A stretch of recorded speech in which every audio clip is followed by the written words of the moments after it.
नमस्कार, मैं पासाराम दत्तवार आज आपके सामने पेश हूँ दांतों से संबंधित रोगों को लेकर। और मेरे साथ हैं गौड़ दांतों का हॉस्पिटल कुलाणा के डॉक्टर संगीत गौड़ जी। इनसे हम बातचीत करेंगे कि जो मुंह से संबंधित बीमारियां हैं, कारण हैं, जो बदबू आती है, उसके प्रमुख क्या कारण रहते हैं और किस तरह से उनसे बचा जा सकता है। संगीत जी, आपका स्वागत है। नमस्कार जी, पासाराम जी नमस्कार। डॉक्टर साहब, सबसे पहले ये बताइए कि जो मुंह की सफाई की बात करें तो किस तरह से सफाई करनी चाहिए ताकि हमारा मुंह अच्छे से साफ रहे, बदबू ना आए और दांत सुरक्षित रहें। पासाराम जी, मुंह की सफाई जो हम करते हैं उसका सबसे आसान और सबसे सही तरीका होता है कि हमें समय पे खाना खाने के बाद कुरला करना चाहिए, जिससे मुंह साफ़ रहता है। ब्रश करना चाहिए 2 टाइम, सुबह शाम। और जो बेसिक हमारी चीज़ है कि हमें कोई चिपचिपी चीज़ कोई हम खाते हैं तो उसको दांत में फंस जाए तो उसको निकाल लेना चाहिए। ये हमारे पास बेसिक मुंह की सफाई का एक तरीका है। परंतु अगर मैं बात करूं मुंह की सफाई में हमें क्या क्या दिक्कतें आती हैं और उससे क्या क्या बीमारियां होती हैं, वो एक बड़ा टॉपिक है। और इसमें सबसे जो दिक्कत करता है, हमारे पास 2 हैं उसमें, कि मुंह से बदबू आना सफाई ना करने की वजह से, और सफाई ना करने की वजह से हमारे पेट में इन्फेक्शन होना। ये आम दिक्कतें हैं जो हम पब्लिकली पेशेंटों में देखते हैं। इसमें क्या है कि मुंह की जब हम सफाई नहीं करते तो खाना हमारे अंदर चिपका रहता है।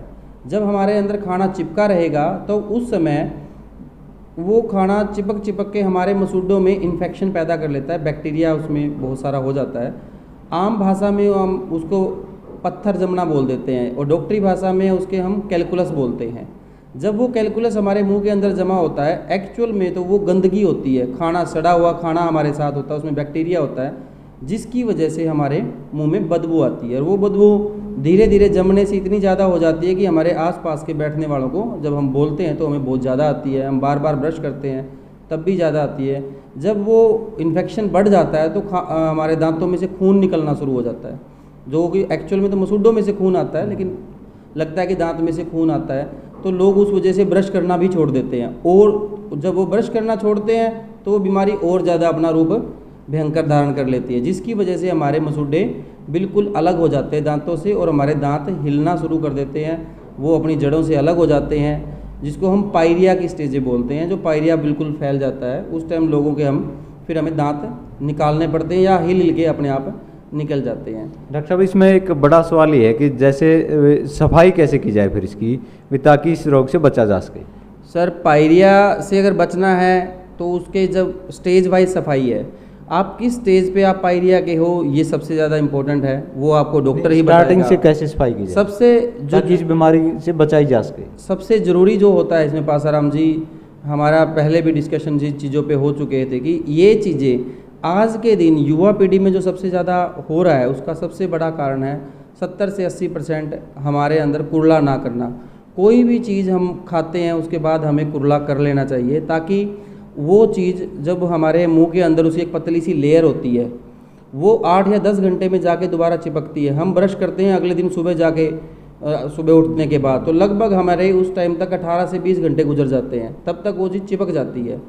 और उस चीज़ को ख़त्म उसी टाइम किया जा सकता है कि हमने कोई चीज़ खाई तो उसको हम तुरंत कुरला कर लें, उसको अच्छे से मुंह को साफ़ कर ले, तो हमारे ये नौबत कभी नहीं आती। ब्रश कितने बार किया जाए? ब्रश हमें दिन में 2 बार करना चाहिए, और ब्रश हमें रात को अवश्य करना चाहिए, क्योंकि रात को क्या होता है कि दिन भर जो खाई हुई चीज़ें होती हैं वो हमारे दांतों को चिपकी रहती हैं और रात रात में वो मजबूती से चिपक जाती हैं। लोग अक्सर सुबह ही ज़्यादा ब्रश करते हैं, रात को कम करते हैं, तो इसमें क्या सलाह देना चाहेंगे आप? मैं इसमें ज़रूर कहूँगा कि रात को ब्रश जरूर करना चाहिए। सीधा सा हिसाब है ये कि कोई चीज़ हमने खाई वो हमारे चिपक गई, और चिपक चिपक के इतनी मजबूत होगी, उतरी नहीं।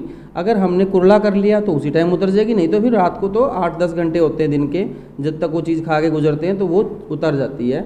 उतरने से हमारे दांत रात भर साफ़ रहते हैं, बैक्टीरिया को बहुत ज़्यादा टाइम नहीं मिलता अपनी ग्रोथ करने का, तो इसलिए हमें रात को ज़रूर ब्रश करना चाहिए। और छोटे बच्चों में तो ये हैबिट अभी से डाल देनी चाहिए, जो हमारे पहले बुज़ुर्गों में थी, कि हर टाइम खाना खाने के बाद या कोई भी चीज़, चाहे भी इनफैक्ट पीने के बाद, हमें कुरला करना चाहिए। आप अपने व्यवहारिक जीवन में सोचिए कि जब भी हम कुछ चाय पीते हैं, आइसक्रीम खाते हैं या कोई चीज़ खाते हैं, तो उसका टेस्ट थोड़ी देर तक मुंह में बना रहता है।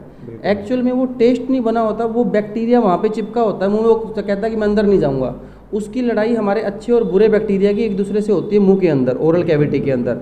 तो वो उसमें से जो जीतता है वो वहाँ रहता है। तो हमें ऐसा काम ही नहीं करना चाहिए कि हमें अच्छे बैक्टीरिया को ज़्यादा फाइट करनी पड़े या ज़्यादा कुछ काम करना पड़े, हमें कुरला कर लेना चाहिए ताकि हमारा बैक्टीरिया और स्ट्रॉन्ग हो, दांत में कीड़ा ना लगे, कोई कैलकुलस ना जमे, बदबू ना आए।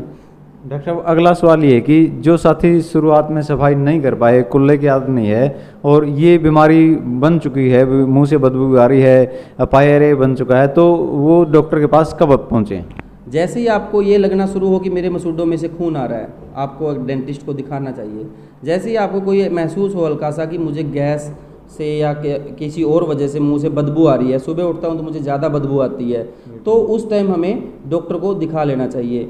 जैसे आपको लगता है कि मैं कुछ खट्टी चीज़ें खाता हूँ या ठंडी चीज़ें खाता हूँ तो मेरे सारे मुंह में झंझनाहट होती है, तो आपको डॉक्टर के पास जाना चाहिए।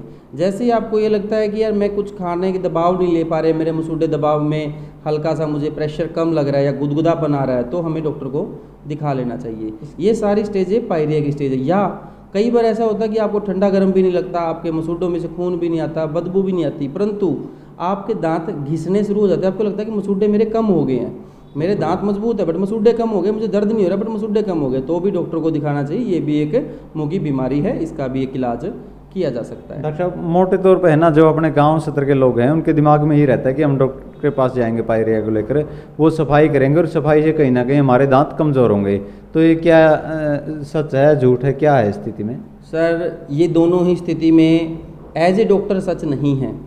हमारे सफाई से हम दांत मजबूत होते हैं, बट मैं अपने जो गांव के देहात के लोग जब उनकी बात की तो उनकी बात भी झूठ नहीं है, उनके साथ ये बीती है। उसका सबसे बड़ा कारण क्या है कि कुछ लोग पुराने डॉक्टरों से या जो झोला छाप डॉक्टर है उनके पास चले जाते हैं।